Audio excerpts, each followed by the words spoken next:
Baik, kita akan lanjutkan perbincangan. Bang Indra, silakan diberikan pandangan tadi apa yang disampaikan. Ada catatan-catatan masih saja dari yang disampaikan oleh Mas Adi, termasuk juga segmented memang yang bisa dijangkau, bisa diraih dengan live lewat media sosial itu.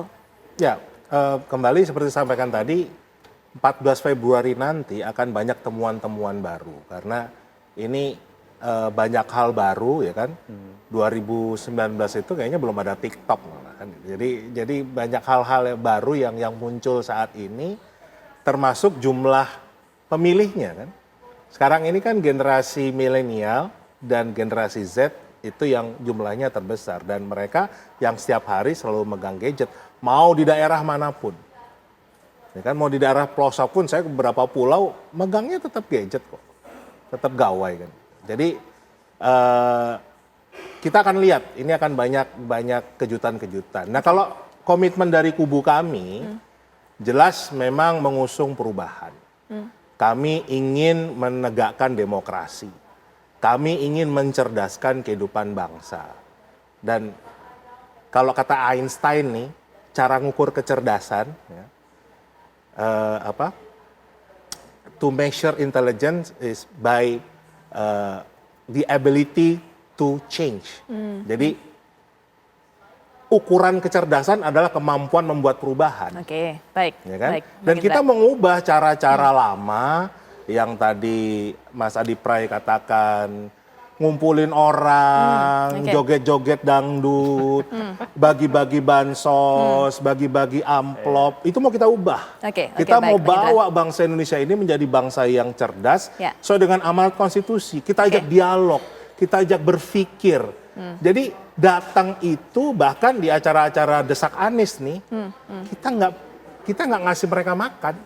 Bang Indra. Mereka mau datang berduyun-duyun, mau bertanya, ketemu dengan seorang Anies Baswedan, ketemu dengan seorang Muhaimin Iskandar di Selepet Amin. Itu untuk betul-betul mau bertanya apa aja. Dan yang datang itu bukan hanya pendukung kami. Pendukung 02 ada yang datang, 03 ada yang datang. Jadi pakai baju paslon-paslon mereka nih. Bertanya kita terima. Kita jawab. Jadi disitulah yang mau kita katakan, kita nggak mau ngotak-kotakan lagi. Tapi kita mau bawa bangsa ini menjadi bangsa yang cerdas, dan satu-satunya jalan kita harus mengubah cara-cara yang lama.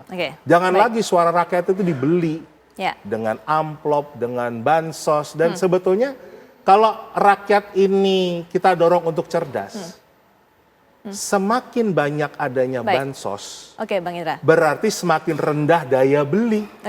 Baik. Ya kan? Kalau kita ingin daya beli rakyat itu tinggi, itu program-program kami ke sana. Baik Bang Indra. Sampai kami batasi sampai di situ karena durasi waktu juga. Saya hanya punya waktu yang sangat tipis untuk kami bagi dari masing-masing narasumber lainnya untuk bisa memberikan closing statement. Silakan Bang Ciko.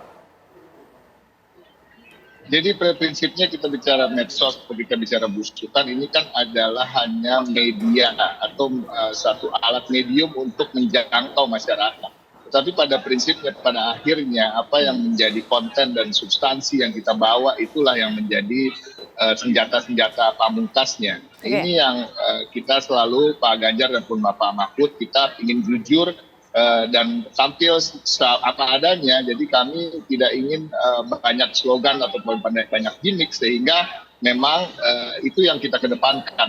Kembali bahwa medsos maupun belusukan adalah hanya medium untuk mencapai apa yang kita ingin sampaikan pada masyarakat. Dan kita bicara Gen Z dan Gen milenial, sungguhnya substansinya sebenarnya umum juga. Mereka kan sama, ingin lapangan pekerjaan dibuka seluas-luasnya. Mereka ingin bisa berbisnis di UMKM dan digitalisasi menjadi hal-hal yang utama yang menjadi concern mereka. Dan ini semuanya sama dengan apa yang umumnya rakyat inginkan. Bang Saleh, singkat saja Bang Saleh. Ya, kita sebetulnya gini, target kita itu bagaimana agar masyarakat itu betul-betul bisa memilih pemimpin yang mampu melanjutkan estafet kepemimpinan yang ada, memperbaiki kondisi masyarakat kita ini, dan membawa kesejahteraan pada negara kita, itu welfare state. Nah, karena itu kita berharap masyarakat itu betul-betul proaktif juga untuk belajar, mempelajari semua calon-calon yang ada ini, supaya nanti mereka menjadi pemilih yang mandiri, pemilih yang tidak tadi hanya misalnya dibujuk, kemudian terpesona dengan program-programnya yang sebetulnya kadang-kadang program-program itu ya belum tentu sesuai dengan kebutuhan masyarakat dan belum tentu sesuai dengan budget yang tersedia. Ya, karena itulah maka kita menghimbau pada seluruh masyarakat untuk menjadi pemilih-pemilih cerdas dan yang paling penting jangan lupa datang di TPS ya tanggal 14 nanti untuk menyalurkan aspirasi yang ada di masyarakat itu. Baik, singkat Mas Adi menutup juga. Dua hal.